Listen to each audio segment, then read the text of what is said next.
at vi naturligvis bliver her til dette drama er overstået. Dernæst fortsætter programmerne på TV3 som normalt.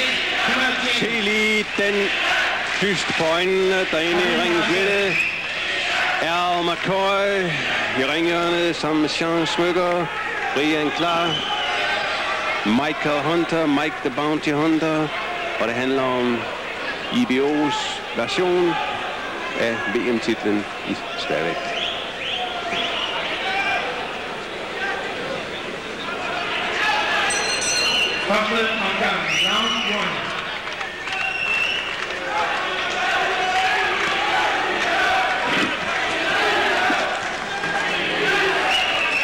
The Bounty Hunter.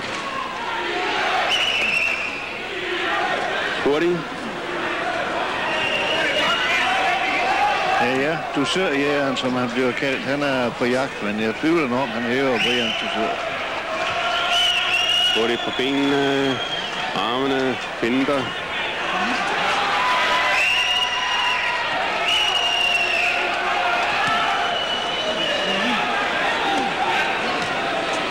Hele tiden går han og siger noget til Brian. Prøver på at hisse ham op.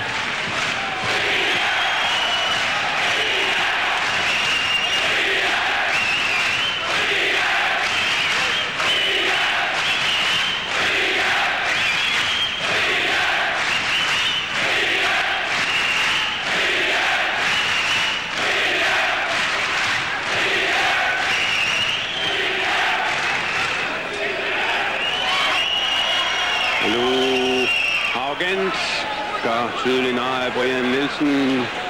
Mangel på evne til at ramme ham i enkelte situationer.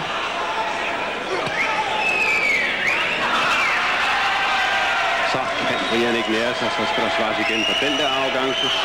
Bounty Hunter har mystiske manerer.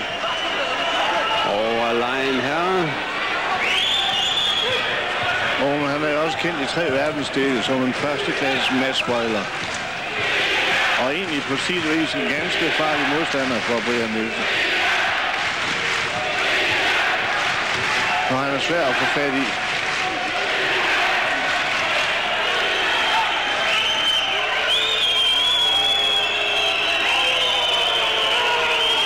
Og populært bliver amerikaneren bestemt ikke her.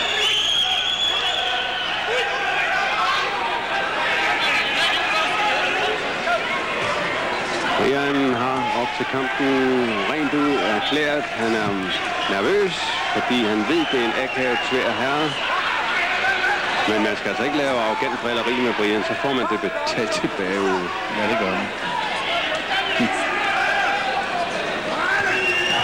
Men jeg vil nu hellere have, at Brian fortsat den glimrende boksning, han viste sidste gang. Og prøve at få med det at gøre indtryk på amerikanerne. Mike Hunter under Brian, griner, vender siden til. Brian, kom i gang med din kropsdag. Det er der, du skal hente guld hjem. Men det skal McCoy nok fortælle ham, når han kommer til det.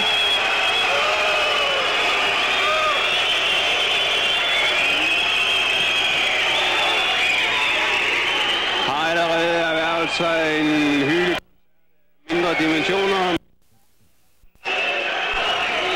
Og Al McCoy er i gang.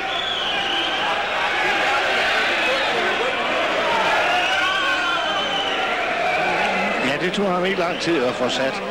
Hunden kom op mod sig. Men det er sådan, han vil have det. Det kunne man tydeligt se.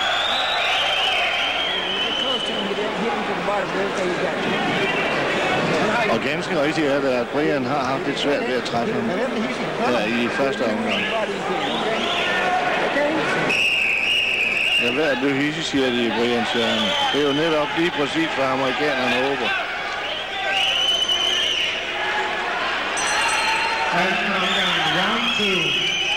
Anden omgang.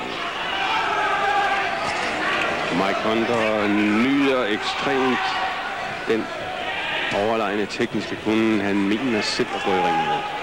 Og han er altså også hurtig, det må vi erkende. Om det ikke ham. Her det der.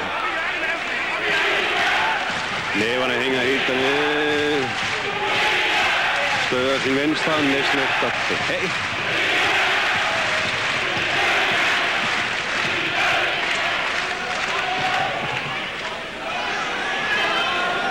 Men man må jo sige, at amerikanerne er ikke ligefrem en type, der søger kamp. Og det er jo derfor, han aldrig rigtig for alvor er blevet til noget i Amerika, til trods for sine uomtvistelige evner. For man har vel ikke set den transporter derovre.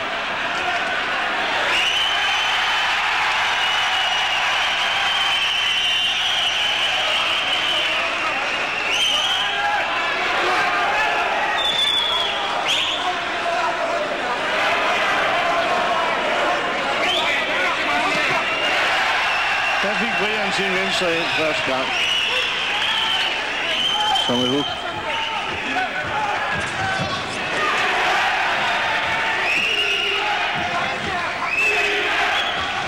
Godt, Brian.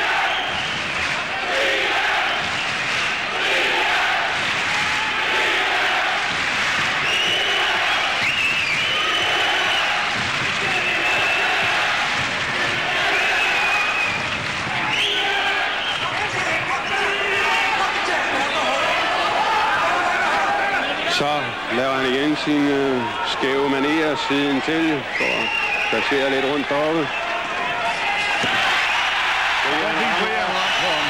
Venstre højre.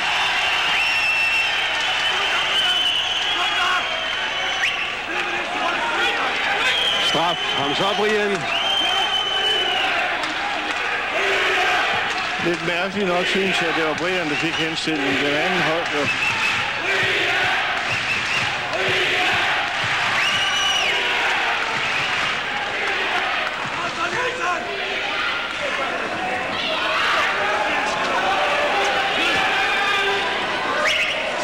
Amerikanerne har tabt kamp der, eller tabt tandbeskytteren, og egentlig så skulle kamplederen sætte den i igen. Det vælger han ikke at gøre. Det er imod reglerne.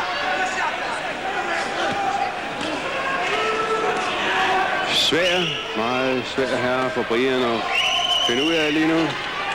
Ja. Også irriterende mand at være i ringen med. Helt sikkert.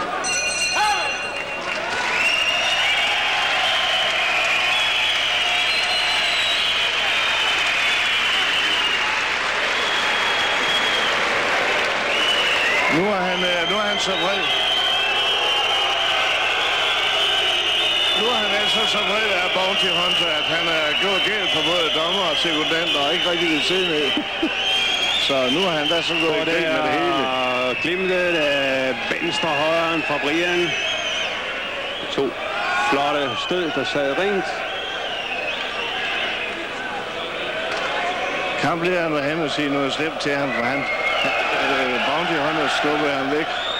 Og det er jo ikke noget, man ligefrem skal gøre. Og i forvirringen dem, han har samlet dommer selv, ikke?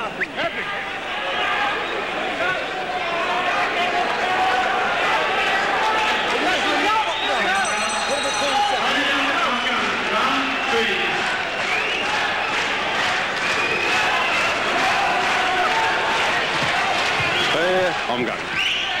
Vi har en fornemmelse af, at det kan godt få ende pludselig det her. Mike Hunter stadig hurtig. Kvik. Arm og ben. Og man har forståelse for, hvorfor der aldrig er nogen, der kunne stoppe ham. Han er meget svær ramt. Så marcherer. Det gør han ikke mere. Brian.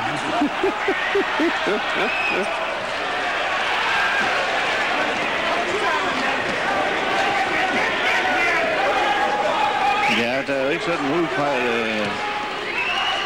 Der er ikke nogen venlighed, der går tabt mellem de to.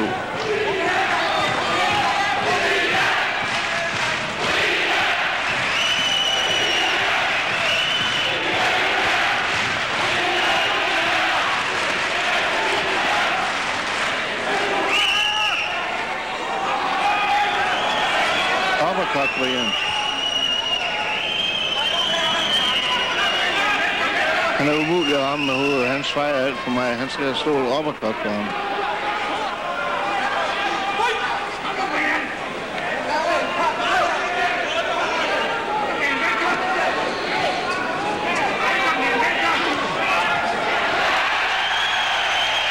for Brian. Og han fik lige ramt for ham med en lille højre der.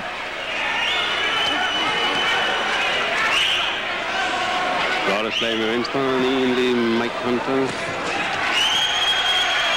Så tager han sig igen i de der skæve placerture.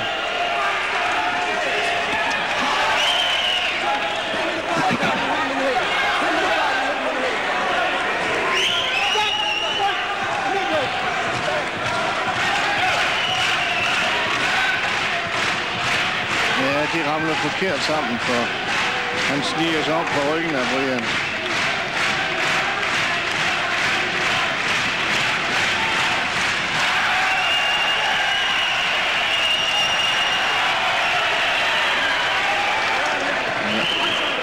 Mike Hunter, skuespiller, spejdermand, spejderbasse, arrogant, brillepind.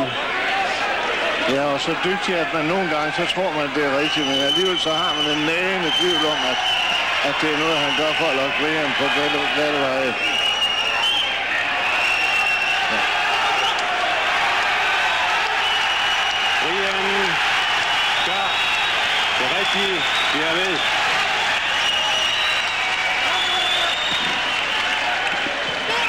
Men et eller andet er der altså galt med amerikanerne i hvert tilfælde. Så tager han sig til skulderen. Ja, det har han gjort hele omgangen. Han har faktisk hele omgangen vist, at der er noget galt med hans ene skulder. Højre skulder. Ja.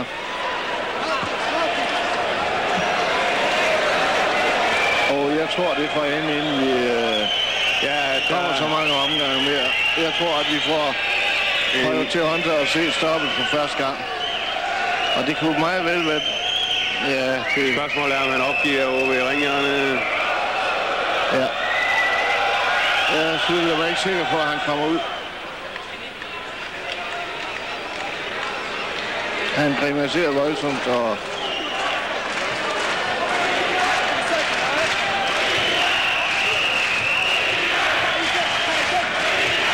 Jeg tror, at kamplederen tager time-out. Nej, han kommer op. Det er omgang. Mike Hunter til syneladende med en skadet skulder. Vi får se. Og det var virkelig en af dem, der fløj forbi.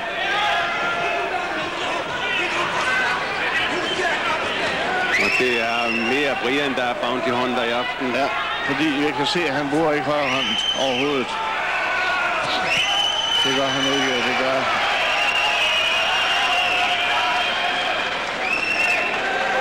Jeg ved ikke, det er svært at vurdere udefra, om det der det er et show for at komme billigt og sympatisk, eller hvad skal man sige ud af det?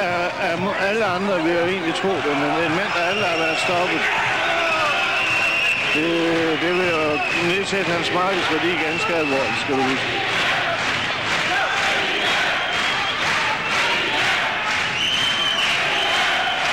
Men det går ikke længe, det der i hvert fald.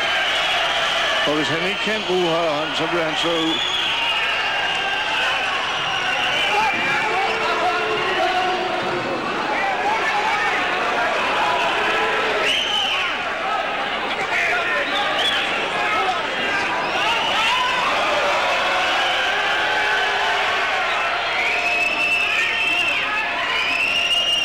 Men rent faktisk så ser det ud til, at det er rigtigt, for han bruger ikke højre hånd overhovedet.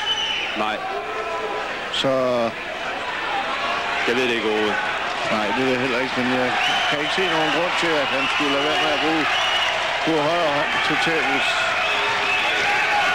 Men han er i hvert fald ikke ramt af betydningen. Nej, han er ikke ramt. Det er han netop ikke. Brian kan ikke ramme ham ret meget i hvert fald.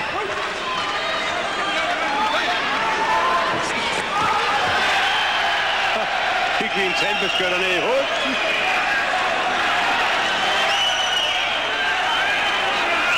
Ja, og tandbeskytteren røg helt ned til os her.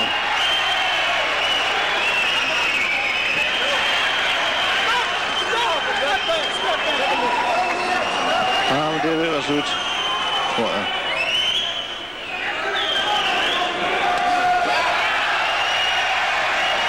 Men Brian har umådeligt ramt vanskeligt ved at ramme ham. Han er glat som nål.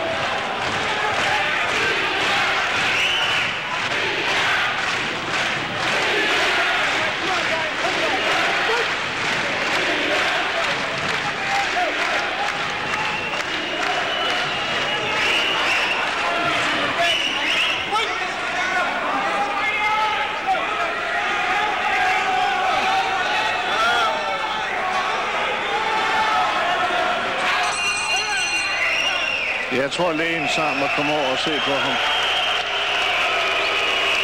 Og han får i hvert fald en suveræne hån og piften fra et publikum, der ikke accepterer den opførsel af en hård professionel fighter. Nej, nu har han jo selv været ude om sig, kan man sige. Men You want to try one more round? No, he don't want to try one more round. Han forlader arenaen, han giver op, han har ondt i armen, ondt i skulderen. Denne fighter, der aldrig er stoppet i sin karriere, forsvinder ud i mørket. Brian Nielsen har vundet efter 5. omgang, og nu kommer Brian forstår ingenting. Hvad er der i vejen? Hvad er meningen? Hvad er det for noget pjat? Har jeg virkelig vundet? Hvad er det? Dr. Bernhard Hansen er oppe og se på amerikaneren, den danske læge.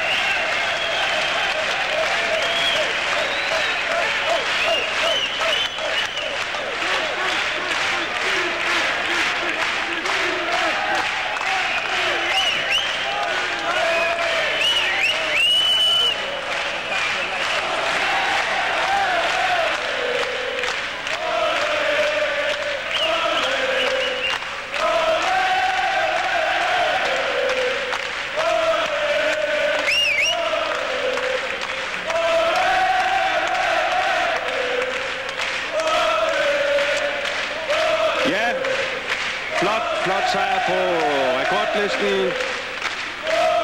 Brian har gjort det igen. Taget pynten af. Fjernet en af de store amerikanske navne. Endnu et mærke. Jeg ved ikke, hvad der skete rekordlisten. Hvad der skete, det ligger i det uvisse. Det må lægen afgøre. Men helt klart, det var en noget utilfredsstillende sejr.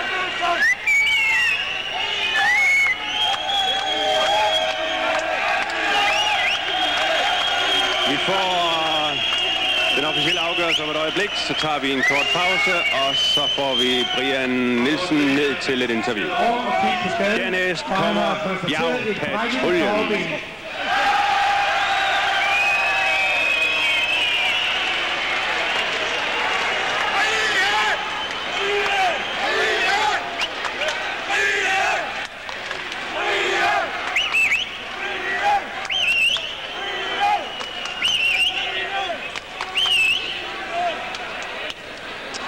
Og mens Mike Hunter sidder i ringhjørnet, skal vi høre, vi kan få Mike Hunter ud. gør vi klar.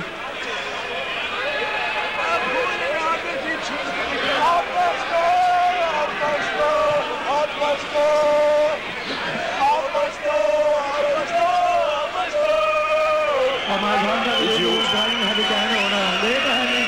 Så vi konstaterer hernede, vinder på teknisk knockout i 5. omgang. Mike Hunter forlader arenaen. Brian Nielsen er vinder og har bevaret sit verdensmesterskab. Vi tager en pause og vender om et øjeblik tilbage med interview med Brian Nielsen her ved ringside.